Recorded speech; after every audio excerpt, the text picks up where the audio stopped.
जी नाज़रीन अस्सलाम वालेकुम। Immigration, refugee and citizenship Canada बहुत ही दिलचस्प टॉपिक और इसकी बहुत ही बड़ी फील्ड जो है, लेकिन हम इस फील्ड को अपने मुताबिक और आपके मुताबिक हल करने की कोशिश करेंगे, सेगमेंट्स करेंगे। आज का हमारा सेगमेंट जो है बहुत ही दिलचस्प है और बड़ा इंफॉर्मेटिव है और वो है HNC। HNC बेसिकली है क्या? Humanitarian and compassionate ground. I am sorry, मुझे ये बार बार जो है वो मैं भूल जाता हूँ, लेकिन इसको क्लियर करेंगी सिमा मीर। हमारे साथ मौजूद हैं सिमा मीर, जो कि प्रोविडेंट इमिग्रेशन की CEO हैं और कैनेडियन रजिस्टर्ड इमिग्रेशन कंसल्टेंट हैं। तो आज हम इनके सामने रखेंगे ये वाला टॉपिक। जी सिमा, अस्सलाम वालेकुम। जी वालेकुम सलाम अमान, how are you? I am good. ठीक है, तो आप बताएं कि जी HNC क्या है? अच्छा, HNC humanitarian and compassionate grounds है। कनाडा गवर्नमेंट ने डिफ़ाइन किया है कि जो लोग नॉर्मल PR स्ट्रीम्स में फॉल नहीं करते, फॉर एग्जांपल किसी भी कैटेगरी में फॉल नहीं करते, लेकिन उनके कुछ एक्सेप्शनल सिचुएशन ऐसी है कि उनको ज़रूरी है उनके लिए PR अप्लाई करना, तो फिर वो HNC के अंडर ये प्रूफ करके कि क्यों उनके लिए ज़रूरी है PR अप्लाई करना, HNC के अंडर वो अप्लाई कर सकते हैं। तो ये थोड़ा सा डिफरेंट स्ट्रीम है, अनयूजुअल स्ट्रीम है, और इसमें डिफरेंट किस्म के केसेस होते हैं, डिफरेंट किस्म के लोग फॉल करते हैं, और अनयूजुअल है थोड़ा सा। हर केस डिफरेंट होता है, हर केस इंटरेस्टिंग होता है। मेरा अगला सवाल यही है सिमा, आपके वो कौन कौन से लोग हैं जो HNC पे क्वालिफाई करते हैं या फुलफिल करते हैं उसकी रिक्वायरमेंट को? ठीक है, बहुत सारे लोग जो है मैं आपको एग्जांपल्स दे सकती हूँ। जैसे बहुत सारी सिंगल मदर्स होती हैं या सिंगल पेरेंट्स होते हैं, सिंगल फादर हैं जो अपने बच्चे जिनके यहाँ पे रह रहे हैं वो उनको स्पॉन्सर करते हैं। कभी स्पॉन्सरशिप, क्योंकि आपको पता है कि वो ड्रॉ बेस्ड है, उनका नाम नहीं आता है और सुपर वीज़ा पे वो काफ़ी सालों से यहाँ पे हैं, पाकिस्तान में या बैक होम कहीं भी उनका कोई भी नहीं है, वो वल्नरेबल भी हैं, उनको वो सोशल सपोर्ट भी चाहिए, उनको इमोशनल सपोर्ट भी चाहिए।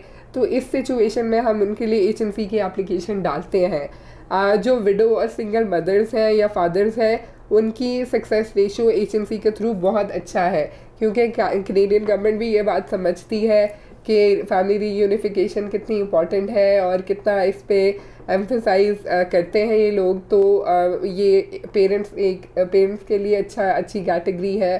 पेरेंट्स के बारे में हमने बात की। अब मैं आपको बताऊं कि एक और इस तरह की सिचुएशन थी जहां अडॉप्टेड चिल्ड्रन पे ये बात आती है।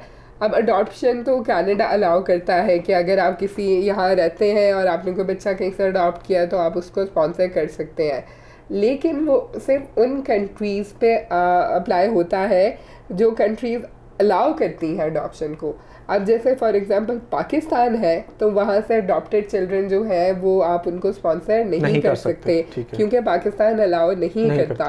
तो ऐसा अभी हम केस पाकिस्तान से कर चुके हैं जहाँ से अडॉप्टेड बच्चा था और उसका कोई भी नहीं था और काफ़ी अरसे से फैमिली के साथ वो था, लिंक था, तो फिर इस तरह का केस भी हमें HNC के थ्रू डालना पड़ा था। फिर इसमें जो रिफ्यूज्ड असाइलम केसेस जो होते हैं, जो हर किस्म की अपील लेवल से गुजर चुके होते हैं और वो उनके इतने स्ट्रॉन्ग टाइज कनाडा से बन चुके होते हैं, उनका कोई गुजारा नहीं होता यहाँ से जाए बगैर, तो उनके केसेस भी HNC के थ्रू लास्ट रिजॉर्ट होता है उनका कि HNC के थ्रू जो है वो उनका केस हो। तो HNC के थ्रू जो रिफ्यूज्ड असाइलम केसेस हैं वो भी HNC के थ्रू अप्लाई कर सकते हैं। HNC में ये लोग बहुत ज़्यादा एम्फसाइज करते हैं बेस्ट इंटरेस्ट ऑफ चिल्ड्रन पे। तो कोई भी ऐसे केसेस हों जिनमें चाइल्ड राइट वायलेशन हो या बच्चों पे बुरा इफेक्ट पड़ा हो, तो उसकी बेस पे भी आपकी HNC की एप्लीकेशन हो सकती है। तो इसके लिए कोई टाइम ड्यूरेशन है सिमा आपके? अगर बिलफर्ज किसी रेफ्यूजी का केस जो है with in 6 month he refuse हो गया, तो क्या वो फ़ौरन से कर सकता है? नहीं, देखिए वो पहले तो उसका RPD में जो है वो रिफ्यूज़ होगा, फिर वो अपील डिवीज़न में जाएगा, फिर फेडरल कोर्ट में जाएगा, फिर प्रा में जाएगा। जब उसके सारे रिजॉर्ट जो अपील वाले एग्जॉस्ट हो जाएंगे उस टाइम पे फिर वो HNC में जो डाल सकते हैं। नाज़रीन, ये वाला जो टॉपिक है रेफ्यूजी वाला स्पेशली, ये बहुत वास्ट, बहुत वसी टॉपिक है। इसके ऊपर हम एक और सेगमेंट आपको उसमें सारा सिमाब बताएंगे, लेकिन अभी हम HNC पे बात करें। अच्छा सिमाब, ये बताएं कि HNC जो लोग यहाँ पे आते हैं पेरेंट्स जैसे आते जी। हैं वो कितनी ड्यूरेशन यहाँ पे रह के उसके बाद अगर वो कर सकते हैं, पाकिस्तान में उनकी देखभाल करने वाला अगर कोई नहीं है तो? अच्छा देखिए, अब ये ज़रूरी नहीं है कि वो जो पेरेंट्स हैं वो फिज़िकली कनाडा में हो। अगर आपकी कोई पेरेंट है और वो आप उनके only like for example ideally तो अगर आप उनके एक ही बच्चे हैं या सारे बच्चे कनाडा में रहते हैं, फिर तो ये एक आइडियल केस है कि वो पेरेंट को हम इस बेस पर स्पॉन्सर कर सकें या उनका पीआर अप्लाई कर सकते हैं कि वो एजेंसी के थ्रू कनाडा अच्छा आ सकता है, ये भी जाए। जी, ये भी इसके लिए फिजिकल रिक्वायरमेंट नहीं है कि आपने कनाडा में फिजिकली होना है, लेकिन स्ट्रॉन्ग केसेस उन्हीं के बनते हैं जो मोस्टली काफ़ी टाइम यहाँ रह रहे होते हैं या फिजिकली प्रेजेंट होते हैं। जो वहाँ से करना है तो वो जैसे मैंने आपको कहा कि ग्राउंड्स बहुत स्ट्रॉन्ग होने चाहिए तो वो कंसिडर कर लेते हैं। ये तो बड़ी इंटरेस्टिंग बात है नाजरीन। आपके लिए एक नई इन्फॉर्मेशन ये है कि अगर आप ओनली चिल्ड्रन है, माँ बाप आपके पाकिस्तान में हैं और उनकी देखभाल करने वाला कोई नहीं, और आप यहाँ पे सिर्फ और सिर्फ आप सारे बहन भाई यहाँ पे हैं या आप अकेले फ़र्द हैं और आप अकेले ही उनकी औलाद हैं, तो आप अपने वालदैन की HNC की एप्लीकेशन पाकिस्तान से भी कर सकते हैं। सिमाब, तो ये बड़ी ज़बरदस्त बात है उन लोगों के लिए। जी देखिए, कनाडा गवर्नमेंट बड़ी कंसिडरेट है, बड़ी फ्रेंडली है हर चीज़ को, फैमिली रीयूनिफिकेशन को, ह्यूमन राइट्स को बहुत ये कंसिडर करते हैं।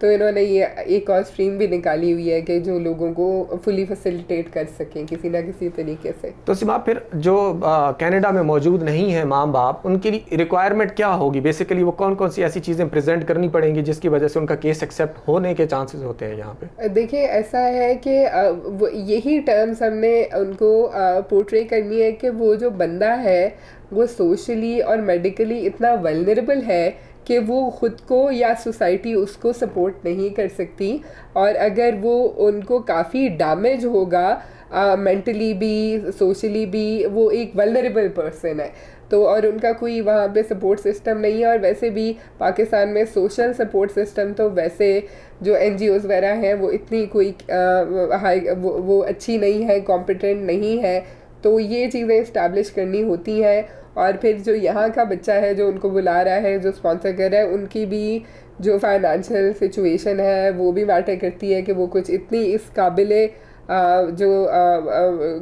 काबिल हो कि वो अपने पेरेंट्स का यहाँ पे जो एटलीस्ट उनकी इंश्योरेंस वगैरह और हर चीज़ वो बेयर कर सकें, तो फिर एक पॉजिटिव केस बनता है। अच्छा सिमाब, मैंने कुछ लोगों को देखा है जो यहाँ पे आए हैं और उनके रेफ्यूजी केस सक्सेसफुल हुए हैं, और उनकी पीछे 2-3 जेन्युइन केस ऐसे हैं जिनकी वालिद या फादर जो है वो या उनकी वालदा जो है वो पाकिस्तान में अकेले, उनके लुक आफ्टर करने वाला कोई नहीं, और वो बहुत परेशान है क्योंकि परसिक्यूशन की वजह से वो पाकिस्तान तो वापस जा नहीं सकते। तो उनके लिए ये सिचुएशन आइडियल है, HNC कर सकते हैं? जी, अगर आपका स्टेटस कनाडा में लीगल है तो फिर आप डेफिनेटली, अगर आपके केस स्ट्रॉन्ग है उसमें मतलब आप वो कर सकते हैं, इस्टेब्लिश कर सकते हैं कि आपका जो जिनको सपोर्ट चाहिए और जो आपकी सिचुएशन है उनको आप बेयर कर सकते हैं, तो फिर डेफिनेटली आप भी HNC अप्लाई कर सकते हैं। अच्छा, ये क्वेश्चन आउट ऑफ कॉन्टेक्स्ट तो नहीं है, मुझे ये बताएं कि ये वालिदैन पे सिर्फ लागू होती है ये वाली HNC, या बहन भाई भी कोई ऐसा वर्नेबल है जिन जो कि